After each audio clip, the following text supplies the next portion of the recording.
বানিয়ে ফেললাম চিজ। এখানে 500 ml দুধ নিয়েছি। দুধটা এই যে আঙুল ছোঁয়া গরম হতে হবে। দুধটা দেখলাম আঙুল আমি দিতে পারছি। এবার তার মধ্যে লেবুর রস, এখানে আমার 500 দুধে 1টা আর হাফ লেবু রেখেছে। ব্যাস লেবুর রসটা দিয়ে ভালো করে চামচ দিয়ে ঘোরাতে হবে। এরকমভাবে ঘুরিয়ে ঘুরিয়ে আস্তে আস্তে ছানাটা হবে। এটা হচ্ছে একদম চকচকে ছানা, মানে নর্মাল ছানা তো কেমন শক্ত হয়, এটা খুবই মানে একদম নরম হয়। তারপরে সেই ছানাটাকে আমি বাটির মধ্যে তুলে নিচ্ছি। এখানে ছাঁকনিতে রেখে দিয়েছি জল ঝরানোর জন্য।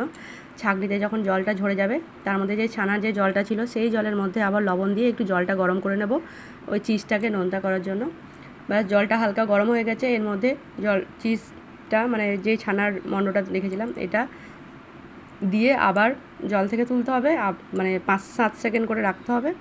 আবার তুলে চিপে চিপে, মানে এটা 5-6 বার এই পদ্ধতিটা করতে হবে। 5-6 বার জলে ডোবাতে হবে আর তুলতে হবে, আর হাত দিয়ে চিপে চিপে এরকমভাবে স্ট্রেচ করে করে তুলতে হবে, তবে চিজটা ভালো হবে। তারপরে এখানে আমি ডিপ ফ্রিজে জলটা রেখেছিলাম। জলটা প্রচণ্ড ঠান্ডা ছিল।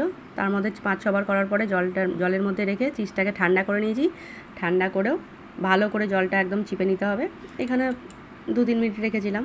তার মধ্যে একদম চিপে চিপে নিয়ে একটা প্লাস্টিকের মধ্যে ভরে আমি নর্মাল ফ্রিজে রেখে দেবো। তারপরে যখন পিৎজা, রুটি, পরোটার মধ্যে চিজটা গ্রেট করে দেবো। ব্যাস আমার চিজ রেডি।